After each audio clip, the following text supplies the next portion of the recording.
Good morning, everyone. We've given it 5 minutes, so we'll get kicked off. And if there's some stragglers who still join, we'll allow them in. My name is Donald Mackay. I'm the CEO of XA Global Trade Advisors. Joining me today is Biandri Joubert, who is XA's special advisor on non-tariff barriers, and Deon Joubert, they're not related at all, I don't believe, who's the Citrus Growers Association envoy for market access and EU matters. And today we're going to have a conversation really about two important and interrelated concepts, which is the dispute that's been in the media over South Africa's citrus into Europe, and then the mechanism that is being used, some might say legitimately by the European Union, to not allow South African oranges into the EU, and others might say being used unfairly as a protectionist measure against making sure that we don't put our product in, perhaps for some political reasons or something else. And so to kick things off, I'm going to hand over to Biandri, who's going to walk you through what this whole phytosanitary issue is. What does it mean? What is the legal underpinnings of this concept? And then following that, Deon will talk through the very real life experience of what has and is happening on the citrus dispute with the EU. And then, of course, questions, etc. So I'm as interested as all of you. This is not my area of expertise, so I look forward to learning from both of our guests. Biandri, I guess we hand over to you first. Thanks a lot, Donald. Good morning, everyone. It's good to be here. Like Donald said, I'm going to walk you through what phytosanitary measures are, what their role is, and broadly what determines their fairness or not. And then I end with an overview of, or a summary rather, of South Africa's legal basis for the request, and then for the request for consultations at the WTO, before I hand over to Deon, who will give you a very practical insight into this ongoing citrus dispute and some very specific details of it.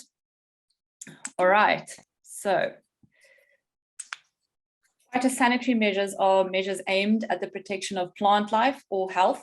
It can be either or within a WTO member state territory from risks arising from international trade. So that's the very academic definition of it. And these risks are, for example, the entry, establishment and spread of pests, diseases, and disease-causing or carrying organisms. And the field of trade is guided by, or this field of trade is guided by the WTO's agreement on the application of sanitary and phytosanitary measures. So phyto stands for plants, or means plants, and the SPS agreement and its principles, rights, and obligations also includes animals, animal products, and food safety in its scope. So that's the reason why we use the word, what's become more of a term, SPS, when speaking about this agreement. So SPS is used in reference to both the agreement and the discipline, even though they're just focused on, or we are just focused on phytosanitary measures today as they relate to citrus or plant life and health. So the word measure includes laws and regulations as well as procedures. So for example, a certification procedure or an approval procedure would also be considered a measure, and requirements associated with transport are also measures, as are relevant statistical and sampling procedures. So an SPS measure can be any one of a number of things. So SPS measures matter because no country wants new or unestablished pests introduced into their territory. And the agreement matters because it is the framework we have that tries to make sure that this is not done in a way that is protectionist.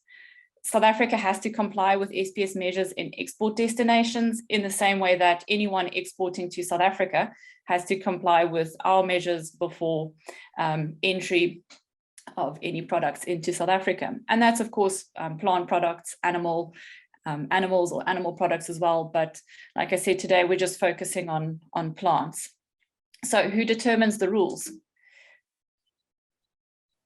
that can get complicated. The WTO agreement guides the application and development of measures in the sense that it appoints international standard setting bodies, and for plant matters, the IPPC develops international standards for phytosanitary measures related to plants. So the IPPC's role is to develop measures at an international level, and relevant government departments in member states use those or their own science to determine measures at a national level.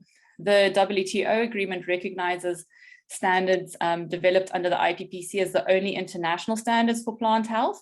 And of course, any standards that are developed considerate of the WTO agreements as the overarching agreements, rights and obligations. And we'll get to some of those a bit later on.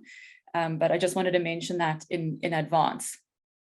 So the standards of the IPPC, as I said, are recognized as the basis for phytosanitary measures applied by members of the WTO. And these are the ISPMs that you would see referred to in regulations and that type of thing. So, for example, in the EU's amendment of the cold treatment requirements, you'll see references to, for example, ISPM 4, 10, 31, 42, and 14. They are usually numbered, and they're usually quite easily available on the IPPC website. What's important at a WTO level is that a country is a member, not individual persons, such as myself or Donald or Deon or anyone else on this call. Individuals are represented at the WTO by their government. In South Africa's case, the Department of Agriculture is typically responsible for submitting dossiers, such as the one that they would have submitted to the EU in this particular matter where in the EU scientific opinion on FCM, a dossier and particular documents are quoted. That is where the Department of Agriculture would have represented South Africa. Of course, in South Africa, we have strong industry organizations, and in effect, industry organizations represent individuals to our own government in these types of matters. So what is the role of phytosanitary measures in international trade? This is something, like I said in the beginning, the main role is, of course, to protect your local industry from new pests or from existing pests establishing in new areas. So the primary role of the rules and the agreement is to enable a member to enact measures that protect plant life. So what you're basically doing as an exporter is asking the destination country what their phytosanitary requirements are to enable your entry or the entry of your product. If the requirements are higher than that determined as acceptable by the international standards, or if they deviate significantly in another way, which does often happen, the destination country may be asked to justify these differences with scientific evidence. So science is the primary basis of the agreement, which makes it different to other WTO agreements in that sense.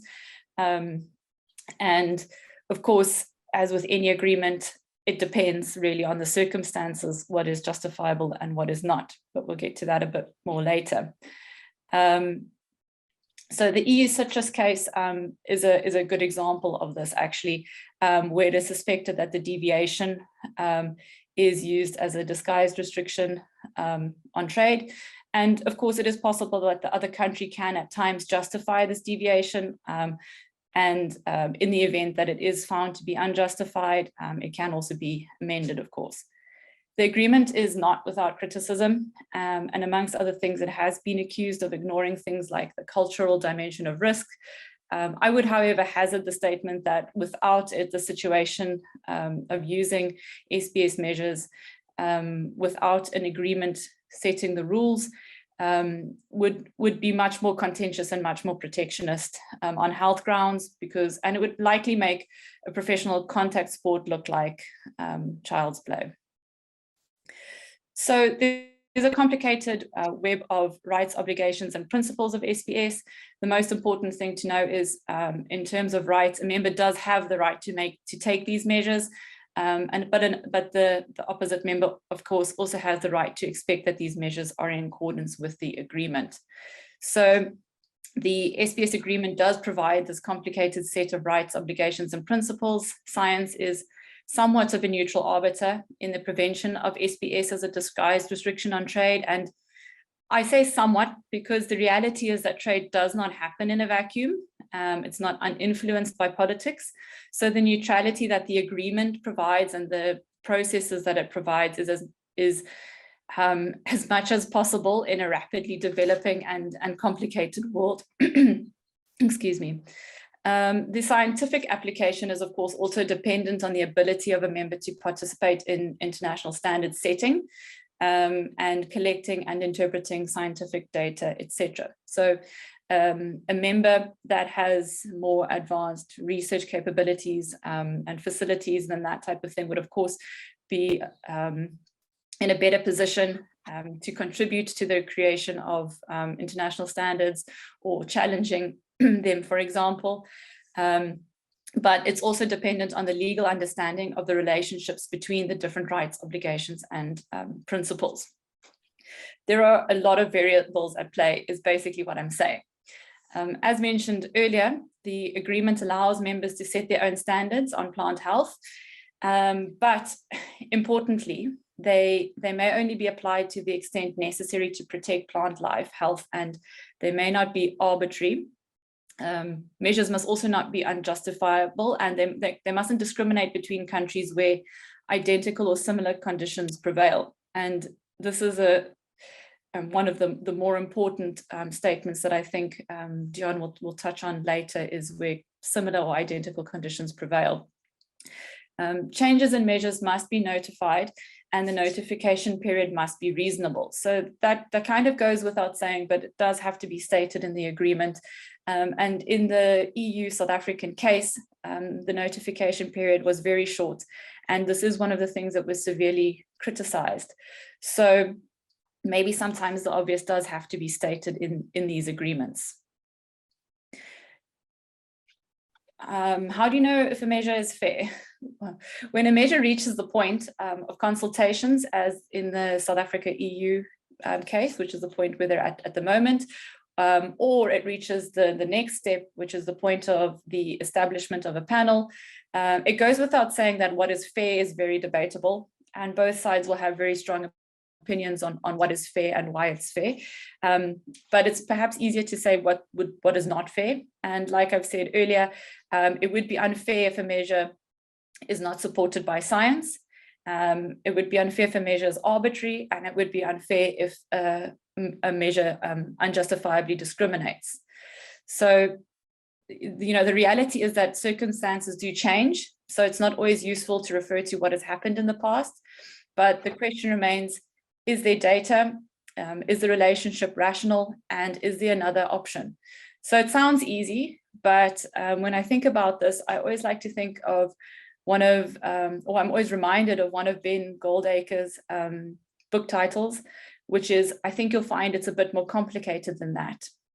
And unfortunately, in SPS disputes, this is always the case. And like I mentioned earlier, despite this ideal of SPS being based on principles of science and risk assessment and that type of thing, you do also trade in a world influenced by politics and influenced by opinions and different methods of interpretation. So it certainly is a bit more complicated than simply saying that it is based on science and that the relationship must be rational between the measure and the science. But yes, like I said, in an ideal world, that would be how it works. So very briefly, I have extracted some of the important points of South Africa's legal basis at the request for consultations, in which South Africa asserts that the EU's actions are inconsistent with the SPS agreement. The legal basis is technically very interesting, and we could easily spend 2 hours just on this in a workshop. But South Africa has listed 14 points as the legal basis for the complaint. And South Africa's stance is that the EU's measures are not based on science, lack technical justification, and are discriminatory and also more trade restrictive than required. If this does go to a panel level, it will be interesting to see how the panel views the EU's scientific opinion on FCM, or false codling moth, and citrus from South Africa, on which the amendment relies for justification. So the amended regulation in question here applies to countries of the African continent. And so other countries exporting citrus to the EU from Southern Africa will likely be keeping a close eye on the matter. However, South Africa is disproportionately affected, of course, because it is the biggest citrus producer. So in effect, this mostly is South Africa's problem. Other countries are much smaller. How long a dispute can take to resolve, especially when you are working through the WTO's processes, is never really fast. But it also depends on which dispute you're referring to, which determines how long this could take in theory. There are different disputes. So there's a much broader SA-EU citrus dispute. Citrus has been in dispute with the EU for many years, not just on false codling moth, but citrus black spot as well in the past. And the matter relating to fruit already on the water when the amendment went into effect had been resolved, and there was negotiation that facilitated access at the time. Of course, damage did occur. But the WTO process is slow, and if you look at the WTO website, you'll see many cases are still marked as in consultations that have been that way for years and haven't progressed to the establishment of a panel. So the time frame for consultations and mediation is 60 days, which would be coming to an end soon. In theory, without appeal, if it went to the point where a panel was established, it would take up to a year to resolve. With appeal, a year and 3 months. And like I say, in theory, it certainly isn't a fast process. Before I close and hand over to Deon, I just want to make one or two more points. And there's often a view shared that SPS bans or SPS measures. So, I mean, a measure is not in itself a non-tariff barrier. An SPS measure is usually a non-tariff measure. It only becomes a barrier when it's unjustifiable. So, but there is often this view shared in literature, be it media or social media or whatever the point might be, that these bans or measures pronounce on the quality or grade of a product, which isn't true. It's just related to plant health and plant safety, at least in this example. So good quality oranges or good grade oranges could be rejected on the basis of phytosanitary concerns. If, and I say if in capital letters here, if the science justifies the measures, keeping in mind that in this case, it's not a total ban, but additional cold treatment that is required. So if you're looking just a cold look at the SPS agreement, you're not if you've cited the SPS agreement of the WTO and that is the agreement on which you base your claims, then considerations such as job losses and that type of thing are not predominant considerations. In fact, they shouldn't have much of an effect at all. Science is the main point on which you would argue. And I say this from a strictly SPS point of view, obviously understanding that it's not as simple as that. So yes, that is my side of, well, my brief introduction to what is a phytosanitary measure, why they matter and why they're important, and also why they can cause a lot of upset in an industry at times, and in this case, a particularly big upset. So I'm going to hand over to Deon from the Citrus Growers Association, and he will give us a much more practical view on this particular case. Deon, over to you. Thanks, Biandri. Good morning, everyone. And same this side, pleasant to be around and talk a little bit about our case. And she was very thorough. I had my early schooling the last 3 years in the early 90s when we dealt with something called GATT or GATT, General Agreements on Tariffs and Trade. And when the liberalization of food and food products was uppermost on the agenda, and principally what happened then was that the subsidies internationally, which had a lot of distortions on markets, there was a serious effort to build them down and to get them to a level where those growers or producers or farmers with the most practical and sustainable businesses would actually prevail, and we don't have artificial protection which keeps people we shouldn't be in agriculture at a very high cost were not there. So that helped.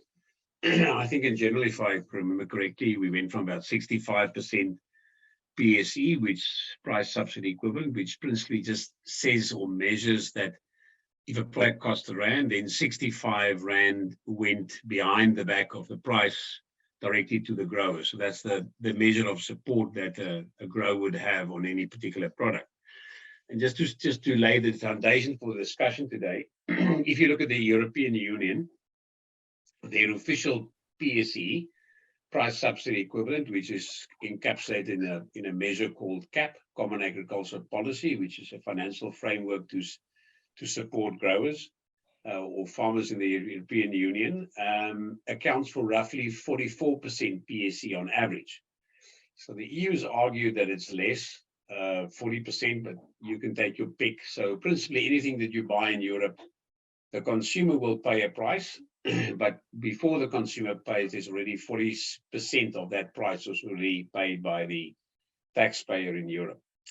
South Africa, if you want to compare the two, we were supposed to be 1.5%. I think we're just under 1% now, and there's no direct subsidies in agriculture in South Africa. So the PSE is under, the official PSE is under 1, and that's usually attributed to infrastructure benefits that the farmers would have. And this becomes a bit of a laughing point at the moment because that implies good roads and good harbors, which there's quite a lot in the press about not being that conducive to trade.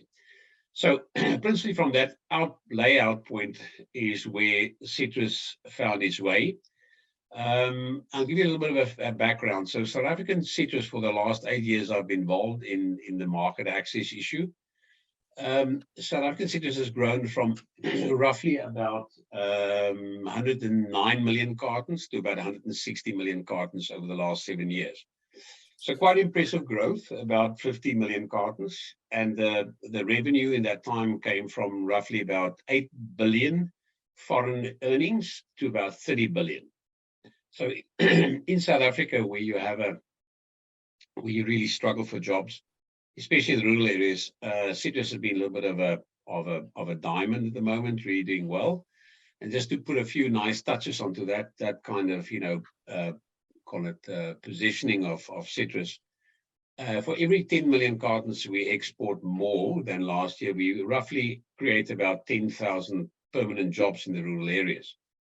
So if you calculate that very quickly, you'd say that the 50 million cartons we've grown since 2014 to 2021 would represent around about 50,000 new jobs in agriculture or in South Africa. So that's fantastic. So it's really been great.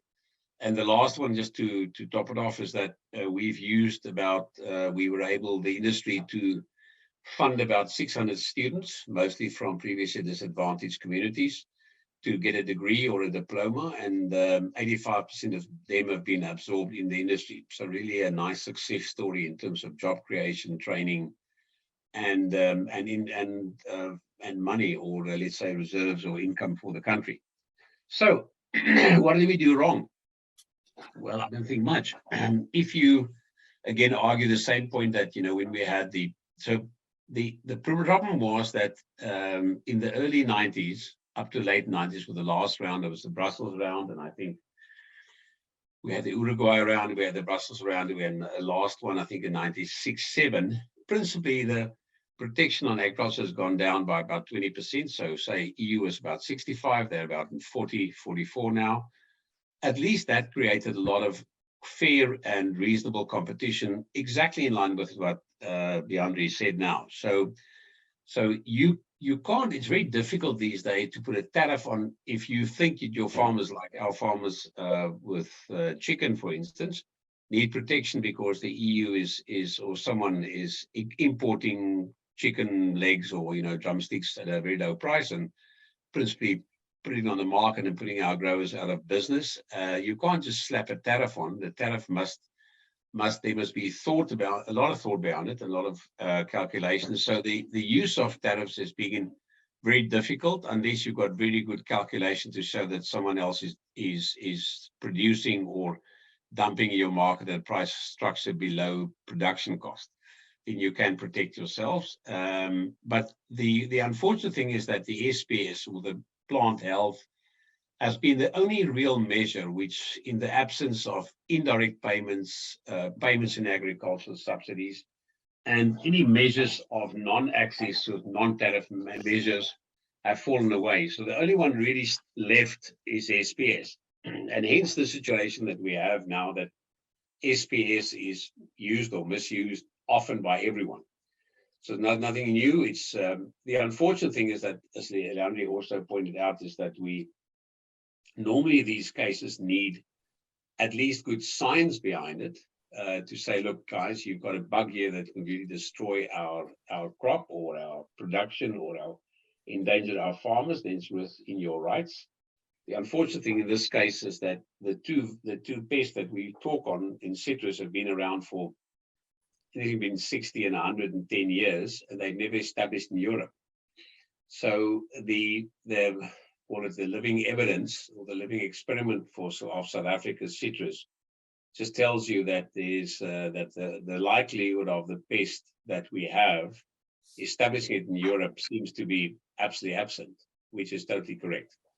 But in any case, if you ignore all of that, South Africa's got two really good systems in place called the Risk Management System for False Collingwood, FMS, or the CBS Risk Management System.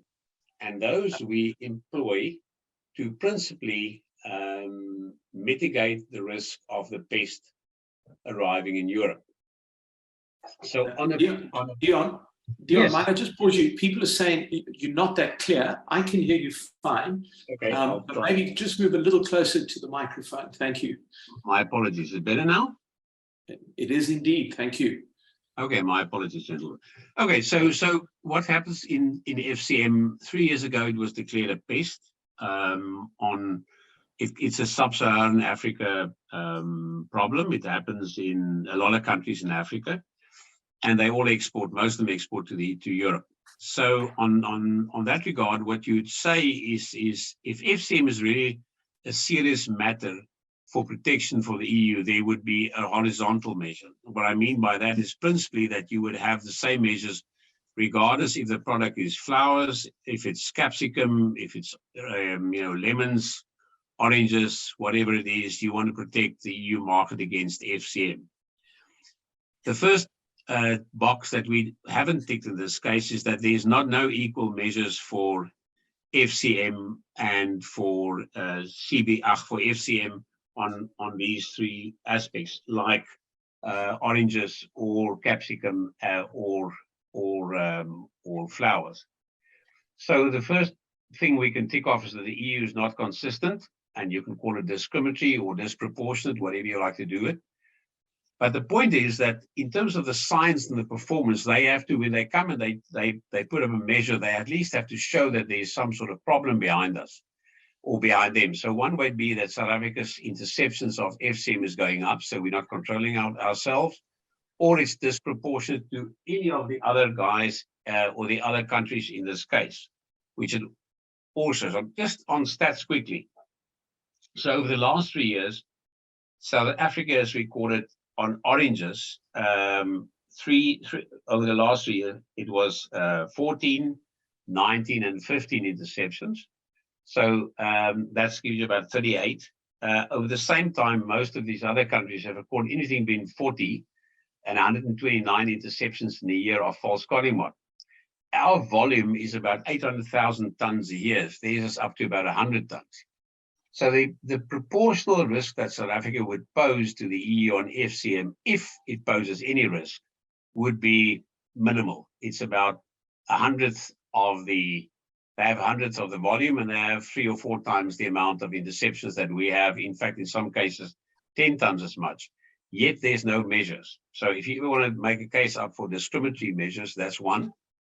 The second one is that I just want to explain one quick thing about the false calling moth. False calling moth is a little moth. It's got a life cycle of about 25 days.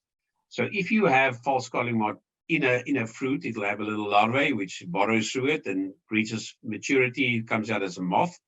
So if you have the perfect case that this little moth rocks up in England, or sorry, in Europe, inside the box, it's got, usually when it burrows through and it becomes a moth, it's got 4 days to live. So the gentleman coming up in the carton or in the box has got about 4 days. He hatches in about 21 days, so at 25 days he's a goner.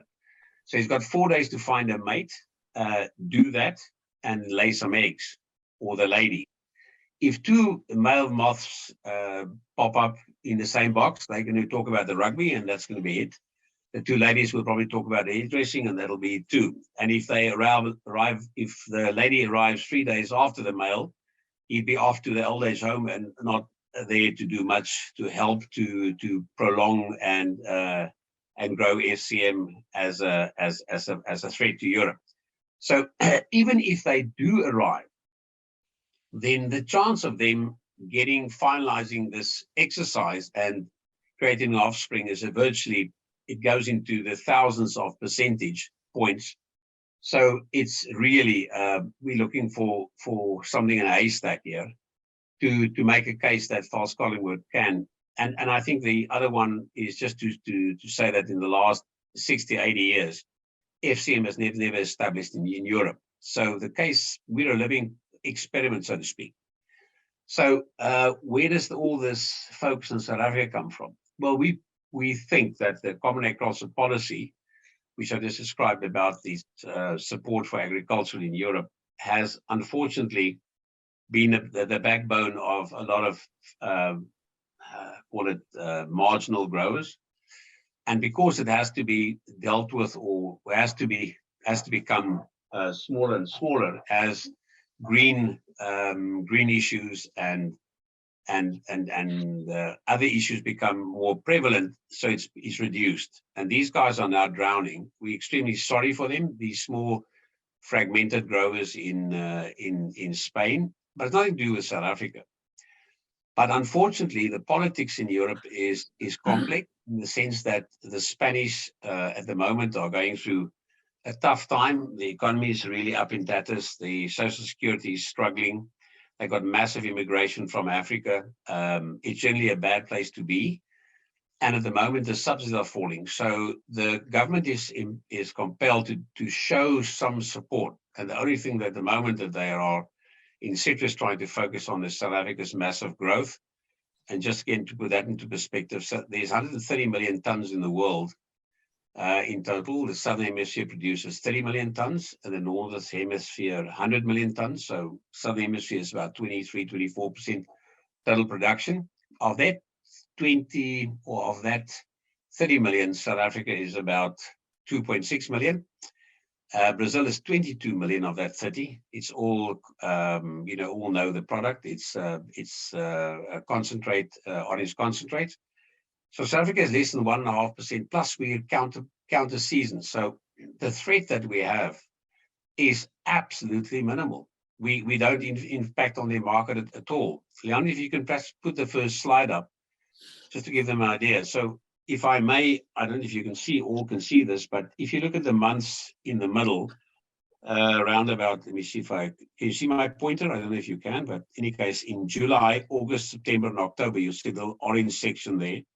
That's the South African oranges in Europe.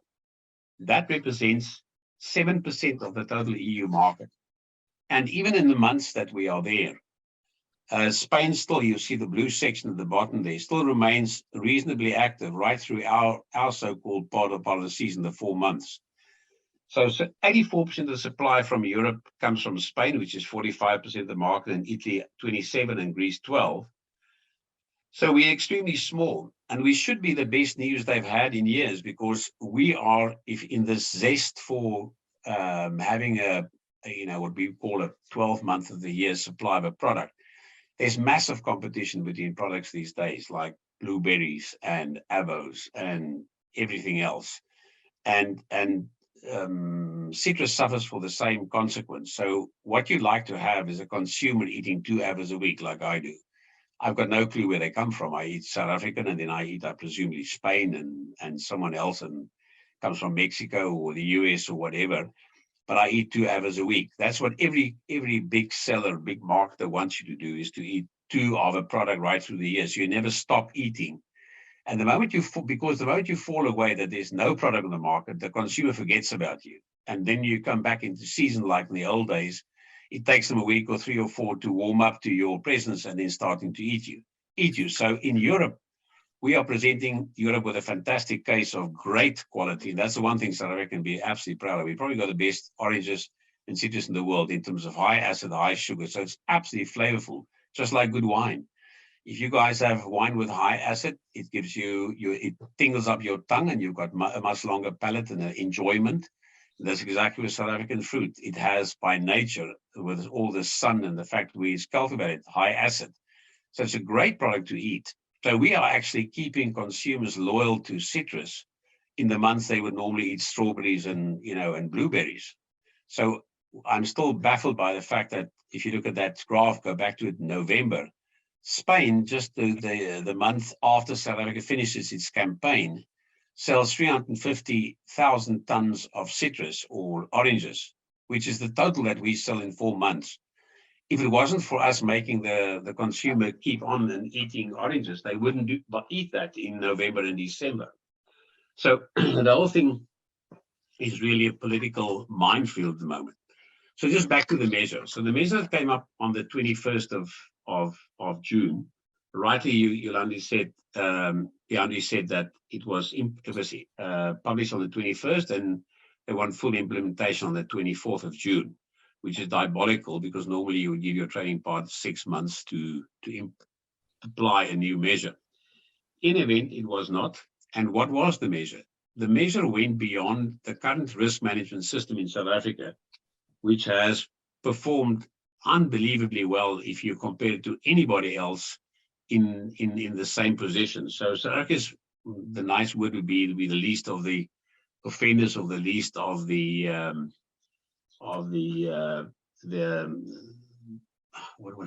something like the crooks in this. So we're extremely small on the radar scale, and we acknowledge that's probably the best risk management system in the book. But on top of that, they heaped a measure what they called additional cold treatment, which implies that now go beyond the scope of the current measure. And as Biandri rightly said, we have questioned at the time, why would the measure be necessary? The EU could not make a case that there is a crisis. They couldn't show data behind it that our problem is growing. In fact, it seems to be intact, and in fact, massively smaller than the guys who were exporting capsicum and flowers, which are tenfold as much. And they only put a measure up for South Africa. It's cost us quite a bit. But I think just in terms of the discussion, it's perhaps just opportune to say, I would rather stop here and allow you some questions, that if you take the 15 cases of false calling mott that was reported last year over the 800,000 tons, it would imply that South Africa is 99.9999 free of the pest, because you will throw away 15 containers out of 42,000 and the boxes. And then you've only had to show one false calling mott in one carton, in one container of 1,600 cartons. So the disproportionality is actually massive. But let me stop there, because I think there's going to be some more questions, and I can ramble on for 20 days to give you lots more in detail. But I think let's allow people to ask questions. That's probably a better way of discussing this. Thanks, everyone. Thank you, Deon. And thank you, Biandri. That was very, very interesting. I do have some questions, but let me keep quiet for a moment, and let's just see if there are any questions from the floor. If anyone does that, please either raise your hand or type your question and ask whatever you wish. Shingi, yes, sir.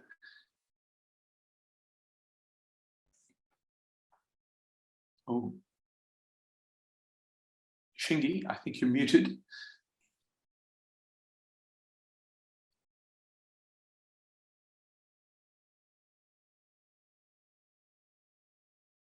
Shingi, you are muted.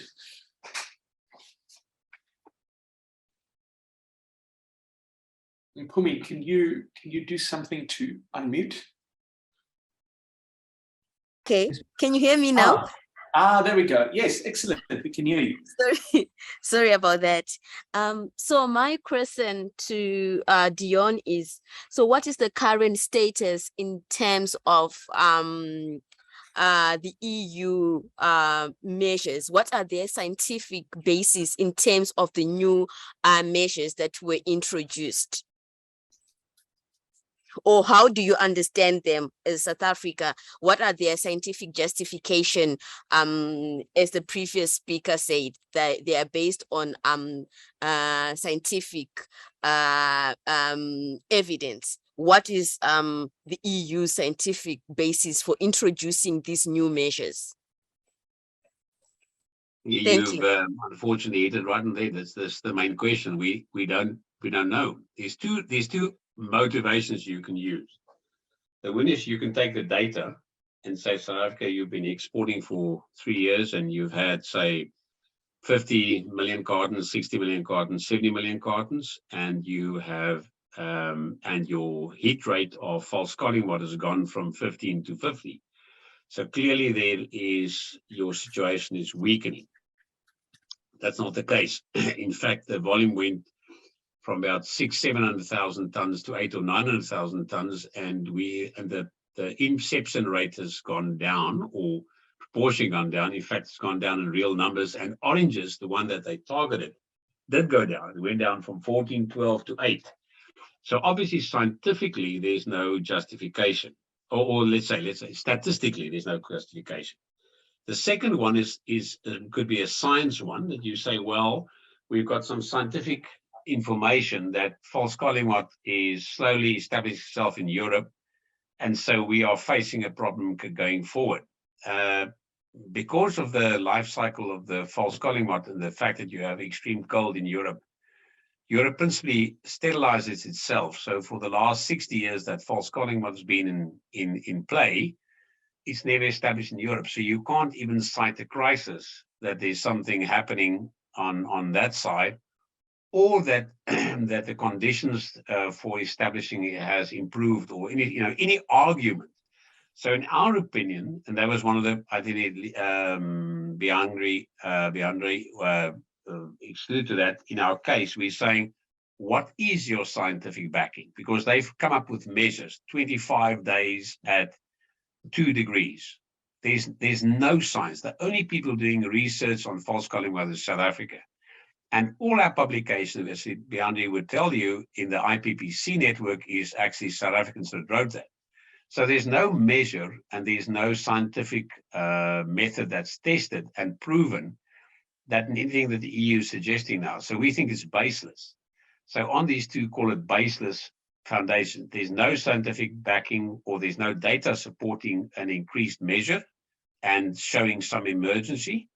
And secondly, there's no data or proven data that anything that they've introduced now is going to improve the situation of risk mitigation. So if you'd like to come and work for us, please come over. We need people like you to ask these logical questions up in the EU. Thanks. Shingi, are you happy your question's been answered? No, I'm happy, and I look forward to come working with you. You have an immediate job offer. Excellent. Absolutely. Well, these are the services we provide. We have an anonymous attendee Is it possible that the EU's trade decisions are a result of South Africa's extreme trade policies against the EU? And I'll throw that to either Deon or Biandri, whoever wants to give a shot at it. I'll take a shot at it, Donald, but I know you've also got opinions on this. I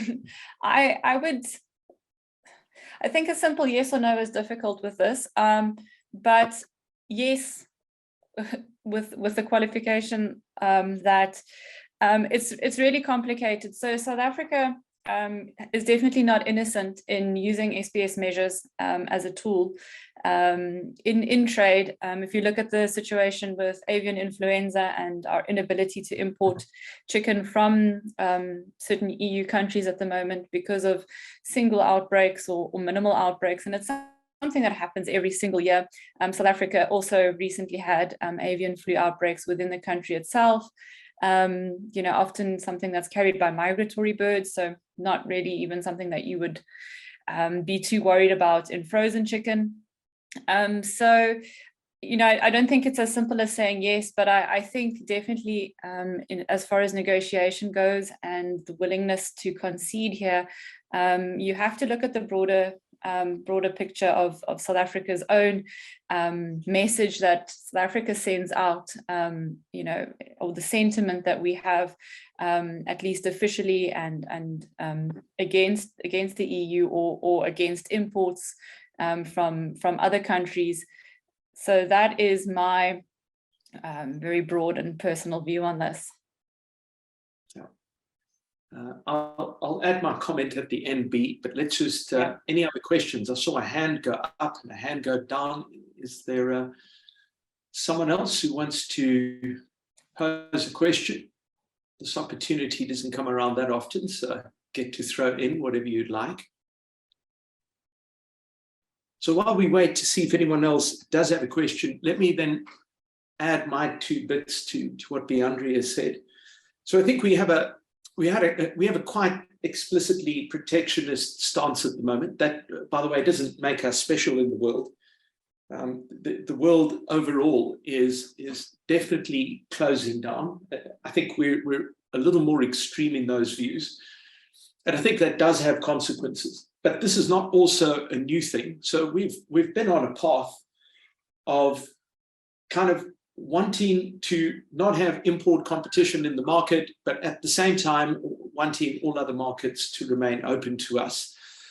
And I think the kind of the very weird relationship we've developed is almost to label the imports as bad, the exports as good.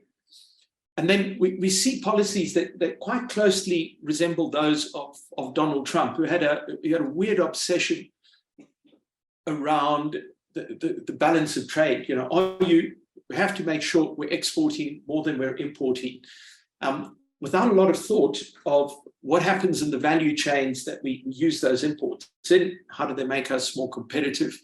And then also, as we reap the bitter harvest of a number of bad decisions that have occurred in the past, I mean, most obviously we would all think of Eskom. We create an environment where our own domestic market is simply less competitive than it should be, because you can't get electricity, or the railway lines are being stolen, or insert or whatever other problem we may wish to note. And in that process, the imports kind of develop an appeal that they wouldn't normally have, or they would have a far greater amount of domestic competition. But as we're levying very severe penalties on domestic producers, the very obvious thing is that imports would increase. And I think the way this has been dealt with, the idea that we would blame the trading partners for this rather than address it, makes it, I think, a lot more difficult to deal with than if we would kind of address the problem itself and not look to the rest of the world as being the reason for all of our issues. And as it relates to the citrus, I'm no expert in SPS issues or non-tariff barriers. Both Deon and Biandri are much closer to this. But of course, with any of these measures, that there is a balance that we try to achieve. So Deon had mentioned when he grew up, which just a little bit before I did, GATT was really what people spoke about. The WTO didn't even exist. But of course, under GATT, there were no provisions to deal with non-tariff barriers. It was just a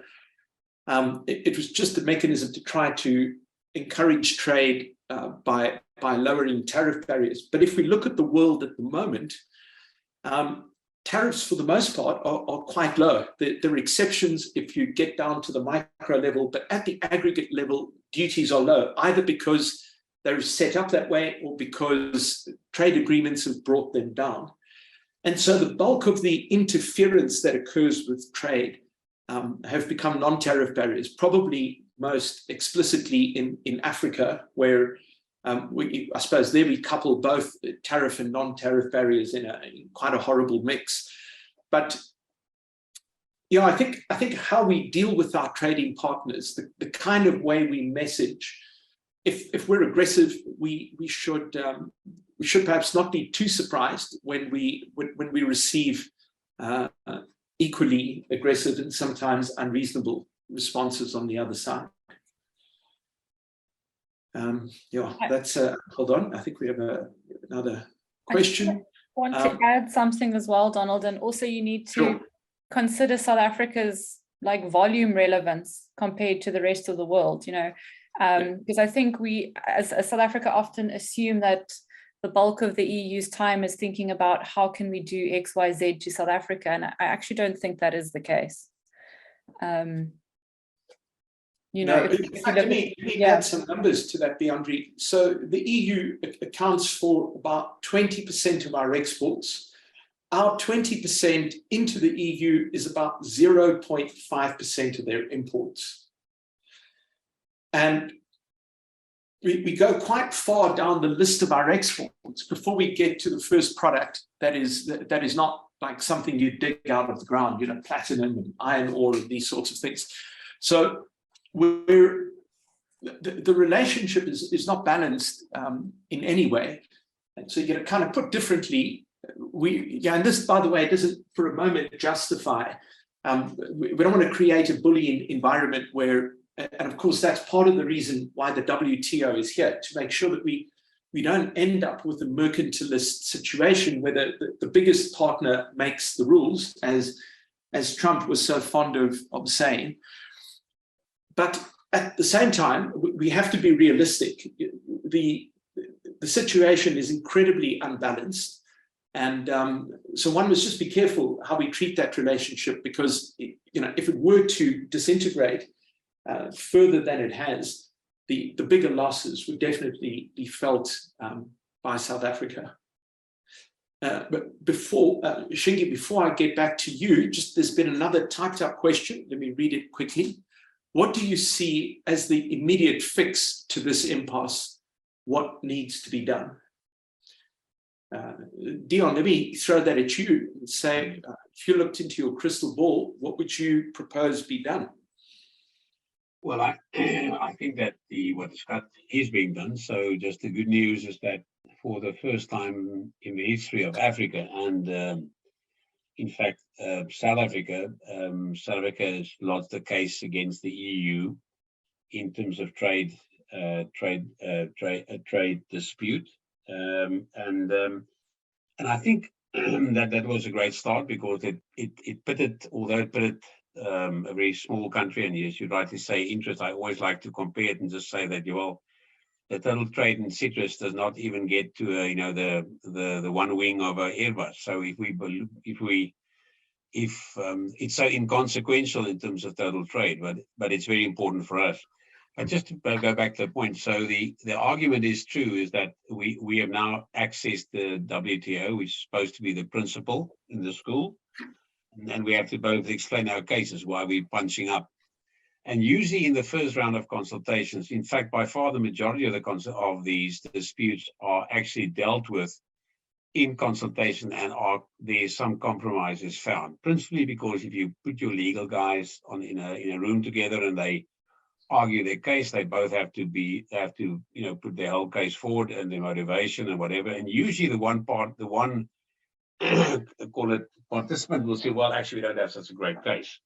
And you find a soft, something soft in between. So the big thing for South Africa at the moment is that the first regulation we don't have so much a problem with, because I think in principle we agree that there should be some risk mitigation for false calling in general, but it deals with something that we every year we reassess and we improve it, and we look at what we've done wrong and how we can make it more effective.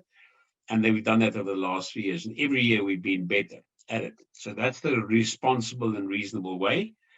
We think that the second measure, because there's no scientific data behind it or any stats which supports its creation, we are of the opinion that that should fall away. So hopefully in this consultation taking place on Thursday and Friday this week, they will get with the consultation to that point that we can roll back a portion of that regulation or its entirety, which at the moment, in my opinion, is the only real one creating a real barrier to entry. So if it retains its naked form next year, we will definitely have a loss of volume going to the EU, which would have, really a sort of a cascading effect in terms of goes to other countries, probably not the right spec, not exactly the right product, and you would have softening of markets and prices all over, which would have a financial impact. So I think at the moment the government is doing exactly right, and the industry are all involved. We're paying for this called court case, but let's hope that they find each other in the consultation phase, which is when they try and look at each other's motivations and arguments, and then try and find some sort of midway point. Thank you, Deon. Shingi, you've got another question. Thank you, Donald. So my question is a follow-up to your question, and I'd like to ask the speakers. I understand there's a huge push for exports, and obviously to open up new export markets or gain a larger share in existing export markets. But to what extent are you also using imports from your preferred export destinations as a lever to actually create more mutually beneficial trade relations?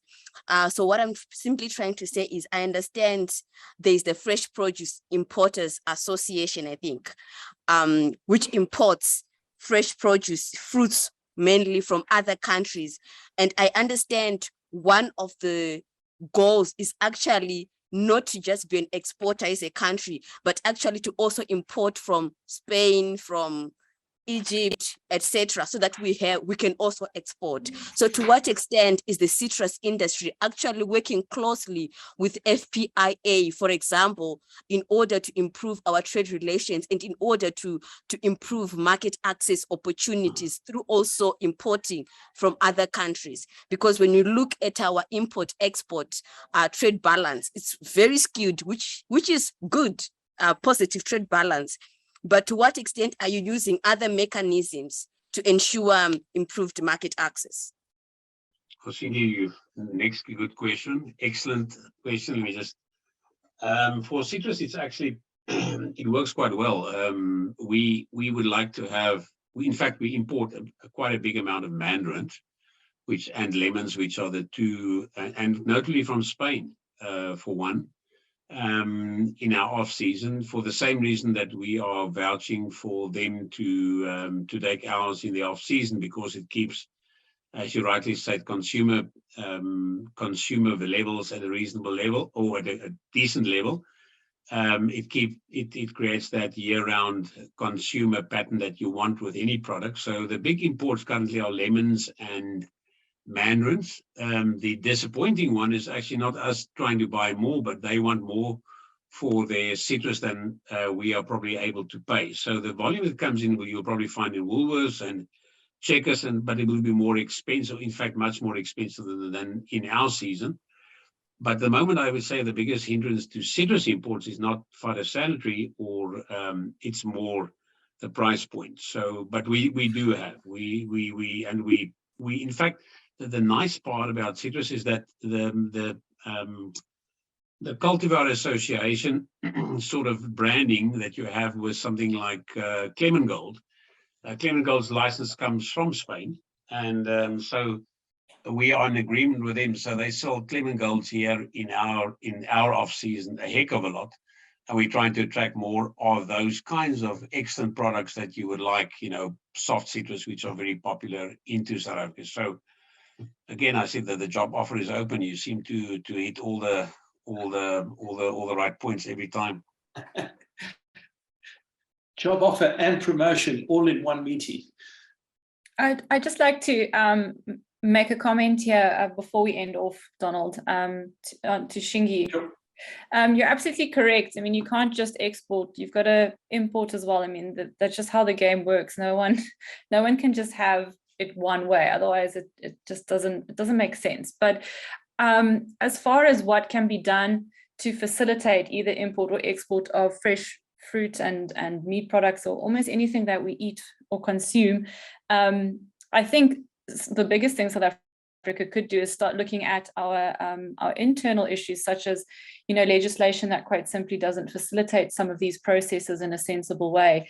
A mismatch of old legislation and different regulations and that type of thing. So it very much comes down to getting really organized at an internal level, both legislative and self-regulatory and that type of thing, before many of these other really great ideas have any possibility of success, because as far as SPS is concerned, it comes down every time to, can you get that permit either to import into South Africa, or can you get that permit to export out of South Africa? And whether or not you can get either is really dependent on which processes you can prove have been followed, and in many cases which tests and that type of thing are even able to be conducted in the country. So that is my just my comment on your question, Shingi. No, thank you. I think that was really well answered. Thank you very much. I'm going to just quickly read Brendan's comment, and then we'll close off. South Africa is a leading country in Africa pushing for trade reforms at the WTO, especially in the area of COVID-19 vaccines and TRIPS. The citrus issue to me is just a way of the EU punishing South Africa for not condemning the Russian invasion of Ukraine. Just like the last speaker said, trade does not operate in a vacuum. International politics still regulate trade in Africa. Brendan, I would agree. I'd say it's not just Africa, but it's very hard to separate politics from trade. That they don't happen in a vacuum, absolutely. So I agree. I'm not really going to comment on the Russia-Ukraine thing, because I think that's a little bit more difficult to make the case for. But there's certainly there isn't a vacuum that we operate in, and retaliation and these sorts of things are a real thing. They absolutely occur. Guys, we have come to the end of our presentation. Thank you so much for attending. If you need to get hold of us, if you have any questions or anything like that, drop us an email at info@xagta.com. We'd be happy to get back to you. Go to the website, subscribe to our blog, stay updated with all of the interesting things that are happening. I use the word interesting carefully, given the kind of work that we do. I accept it's a kind of nerdish person who finds this interesting. Gerard, to your earlier question, we've just been accredited by site, so we will be putting out certificates. I do need people to email me on that same email address to let me know if you require a certificate, and then of course we shall get one. We should get one issued, and I think that is it. Thank you, everyone.